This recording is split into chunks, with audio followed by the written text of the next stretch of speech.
오늘 우리에게 주시는 말씀 고린도 후서 5장 11절에서 21절까지 말씀입니다. 고린도 후서 5장 11절에서 21절 한 절씩 교독하겠습니다.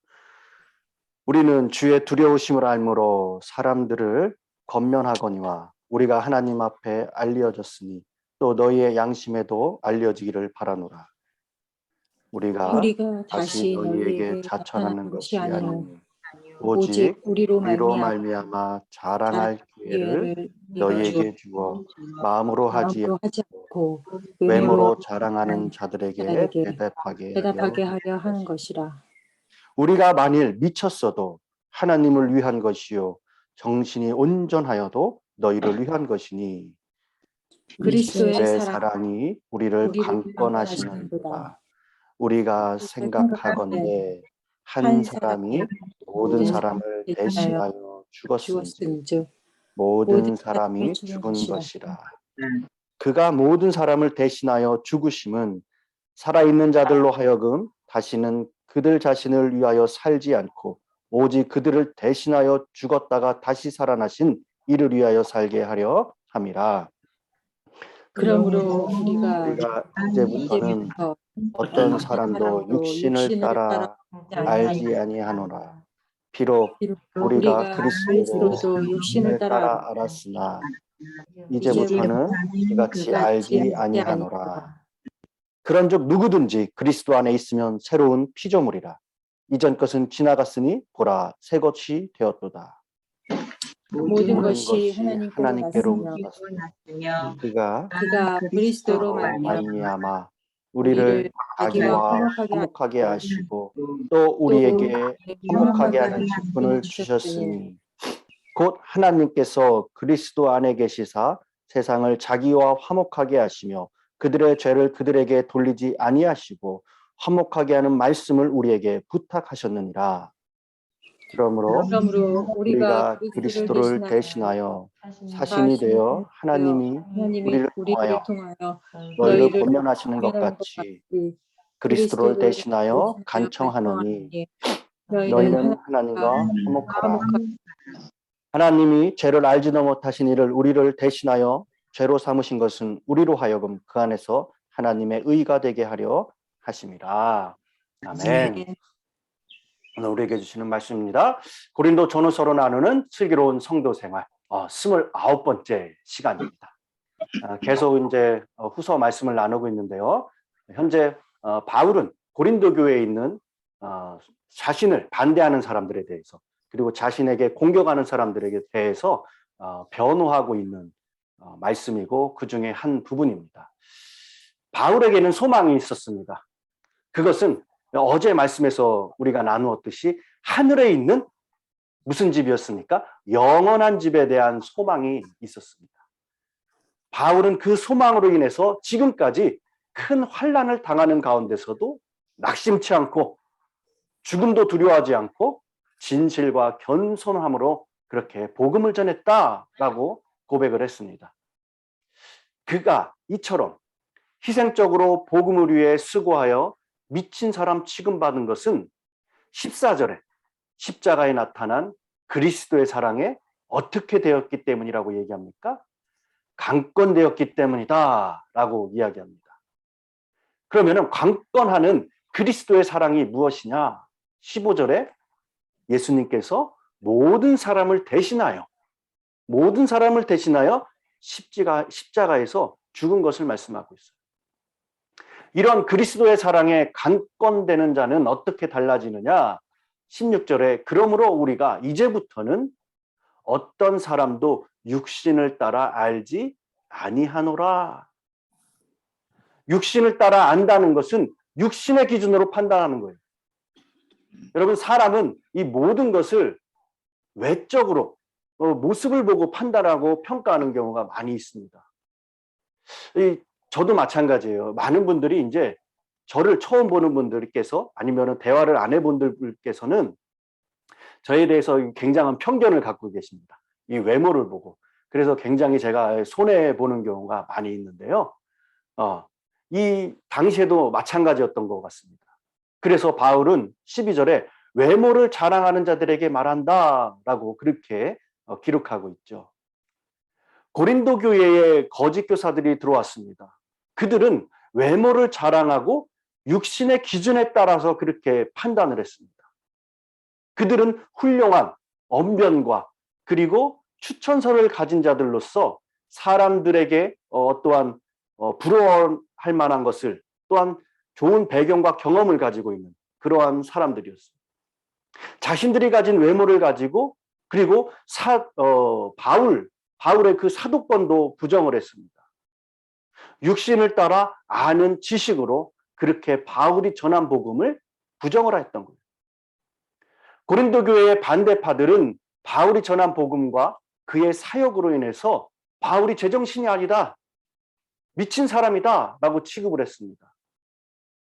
사실 이 고린도 교회 성도들은 바울에 대해 많은 오해를 하였죠. 바울은 추천서도 없었고 사도의 자격도 의심되었고 말솜씨도 자신들에 비해서 그렇게 뛰어나지 않았고 능력도 있어 보이지 않았고, 더구나 어땠습니까? 텐트를 만드는 그런 육체적 노동을 하는 모습을 보였기 때문에 아무래도 더 그랬던 것 같습니다. 그들이 이 바울이 제정신이 아니고 미쳤다고 하는 거예요. 바울은 그것에 대해서 오늘 본문에 답을 하고 있습니다. 복음과 예수의 바울은 미쳤다. 여기에서 사용된 엑시스테미라는 그러한 단어는 정신이 나갔다라는 거예요. 바울이 얼마나 복음을 전하고 예수님을 전하는 일에만 집중하였는지 다른 사람들이 볼 때는 미친 사람들처럼 정신이 나갈 정도로 그렇게 보였던 겁니다. 이처럼 바울이 복음과 예수님에 대해서 집중한 이유가 무엇이냐? 그것은 자신을 높이고 존경을 받고 어떠한 인기를 위한 것이 아니었습니다. 자신을 위한 것이 아닌 오직 하나님과 고린도 교회의 성도들을 위한 것이다 라고 말하고 있죠. 그래서 13절에 우리가 만일 미쳤어도 누구를 위한 것이요? 하나님을 위한 것이요. 정신이 온전하여도 누구를 위한 것이라? 너희를 위한 것이다. 바울은 외적으로 부족해 보이고 당시 고린도 교회 성도들이 생각하는 그러한 지도자의 모습과 거리가 아주 먼 사람이었습니다. 하지만 그 마음속에는 복음과 예수님에 대한 열정으로 가득 차 있었고, 그의 가슴에 하나님에 대한 사랑과 고린도 교회 성도들에 대한 깊은 사랑으로 그렇게 뜨거웠습니다. 그럼 바울이 미쳐 보일 정도로 그렇게 뜨거운 사랑과 열정을 가슴 가득히 채운 이유가 무엇이냐? 14절에 아까도 말씀드렸지만은 그리스도의 사랑이 우리를 강권하시는도다. 여기서 강권하다는 말은 사로잡았다, 이끌고 가다라는 뜻고, 그리고 붙들고 가다라는 뜻이 있습니다.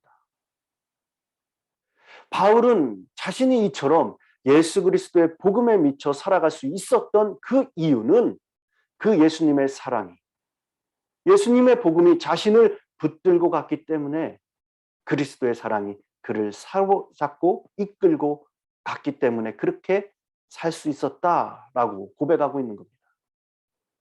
교회를 향한 바울이 가진, 성도를 향한 그 바울이 가진 사랑의 출처는 바로 죄인된 우리를 사랑하셔서 십자가에서 죽음까지 담당하신 예수 그리스도의 사랑에서 그렇게 비롯된 것이었습니다. 바울은 그리스도의 죽으심을 통해서 우리가 살아났음을 고백합니다. 바울은 이 놀라운 예수 그리스도의 사랑으로 인해서 구원받은 자들은 이제 자신을 위해서 이 세상을 살지 말고 사망의 권세에서 자신을 건져주신, 우리를 건져주신 예수 그리스도를 위해 살아가라 라고 오늘 말씀에서 권면하고 있는 거예요. 15절, 저가 모든 사람을 대신하여 죽으심은 산자들로 하여금 다시는 저희 자신을 위하여 살지 않고 오직 저희를 대신하여 죽었다가 다시 사신 자를 위하여 살게 하려 함이라. 아멘. 예수 그리스도의 십자가의 복음의 그 은혜를 받아서 구원 얻은 사람들은 삶의 목적도 달라져야 된다는 거예요. 이전에 구원받지 않은 때처럼 옛사람의 모습을 가지고 육신대로 살아서는 안 된다는 것입니다. 우리 십자가 복음으로 길을 가는 자들, 천국 소망을 가진 자들은 육신에 따라 사는 것을 철저하게 거부하며 복음을 위해 예수 그리스도를 위해 살아가야 될 줄 믿습니다.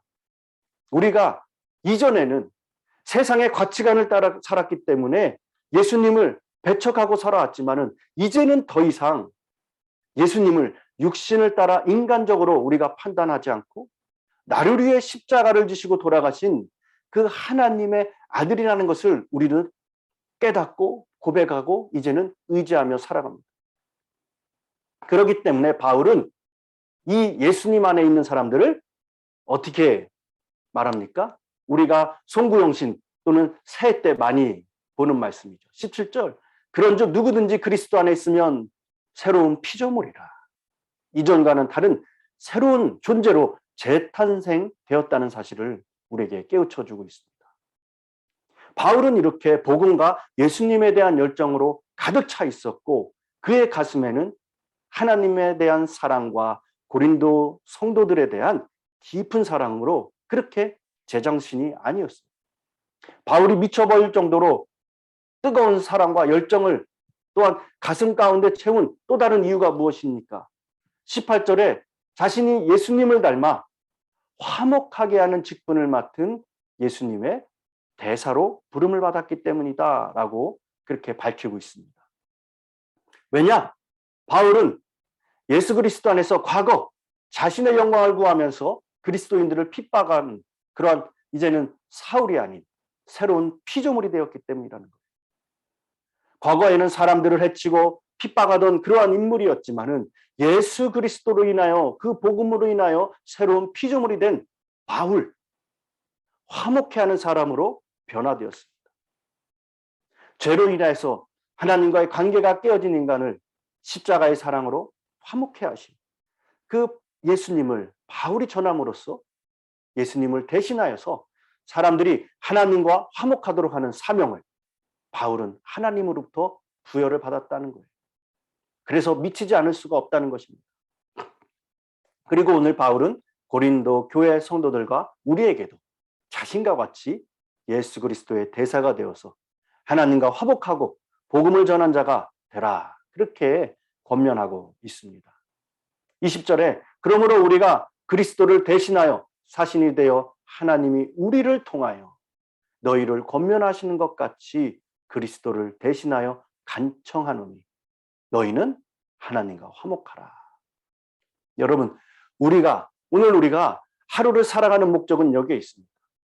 예수에 미쳤다 할 정도로 뜨거운 열정과 사랑으로 오늘을 살아가는 것과 만나는 이들에게 복음을 통한 화목하게 하는 사역을 감당하는 거예요. 내 가족, 직장, 동료, 이웃들에게 사랑과 복음을 통하여서 예수님의 향기를 나타내고 화목해 하는 사명을 잘 감당하시는 이 평화의 사도 여러분이 되시기를 간절히 바랍니다. 17절 그런즉 누구든지 그리스도 안에 있으면 새로운 피조물이라. 이전 것은 지나갔으니 보라 새 것이 되었도다. 새로운 피조물이란 말은 새로운 창조라는 뜻입니다. 예수님을 모르다가 예수님을 믿었을 때 우리가 겪은 거듭남의 변화라는 것은 기존의 존재가 아니라 전혀 다른 존재로 새롭게 창조되었다는 거예요. 그렇기 때문에 이전에는 자기 자신밖에 모르고 살아갔던 사람들이 예수 그리스도를 믿고 나서는 하나님을 위해 또한 다른 이들을 위해서 사랑하고 섬기며 살아갈 수 있는 새 사람으로 다시 태어나게 될 줄 믿습니다. 예수 그리스도를 믿으면 누구든지 새로운 피조물, 새 창조를 입을 수 있습니다. 여러분, 우리 모두는 새로운 피조물들이에요. 예수 그리스도의 구원의 은혜를 통해서 사망에서 생명으로 그렇게 옮겨진 사람들입니다. 하나님은 우리에게 이전에 육신대로 살아가던 모습이 아니라 새로운 삶의 목적과 가치관을 가지고 살아가길 원하고 계십니다. 그것은 우리 모두가 예수 그리스도가 중심된 그러한 삶을 살아가며 복음을 위해서 우리의 삶을 헌신하는 거예요. 우리 자신의 이익만 쫓는 어리석은 삶이 아니라 죽어가는 생명을 살리며 하나님의 아름다우심을 바라보고 하나님의 영광을 구하며 살아가는 것입니다. 이 놀라운 예수 그리스도의 은혜를 가득 안고 복된 새로운 피조물로서 이 세상을 살아갈 수 있는 그러한 슬기로운 저와 여러분이 되시기를 간절히 축원합니다. 기도하겠습니다. 사랑의 하나님 감사합니다. 오늘도 귀한 말씀으로 하루를 시작하게 해주시고 깨워주시고 이끌어주시는 은혜에 감사드립니다. 주님, 우리의 구원자 되시는 예수 그리스도를 품고 그 생명을 가지고 살아감으로 새로운 피조물이 되었음을 깨닫습니다. 우리의 생각대로 말하고 행동하고 살아가는 것이 아니라 주님의 생명이 내게 있으므로 주님의 마음을 내게 주옵소서. 주님 마음 내게 주옵소서. 그 마음 갖고 그리스도의 편지된 자들로서 향기가 되어 살리는 역사가 일어나게 하여 주시옵소서.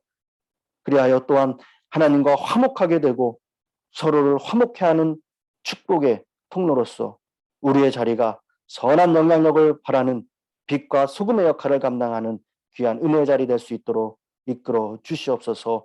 오늘도 하루를 살아낼 때에 하나님께서 우리의 삶을 강권하시는 이끄심을 받는 그러한 은혜를 누리게 하여 주시옵소서. 저희들 내일 교회가 야유회로 계획 중에 있습니다. 좋은 날씨를 허락하여 주시고 안전한 가운데 우리 성도님들 모두가 기쁨을 누리고 평화를 누리고 화목해 되는 역사가 있게 하여 주셔서 모든 것 주님께 영광 돌리는 귀한 은혜의 자리 될 수 있도록 주님 인도하여 주시옵소서. 오늘도 기도의 자리로 나아갑니다. 주님 두드립니다. 주님 찾습니다. 주님 열려지는 역사가 있게 하여 주시옵소서. 감사드리며 예수님의 이름으로 기도드렸습니다. 아멘. 오늘도 말씀을 생각하시면서 기도의 자리로 나아가겠습니다.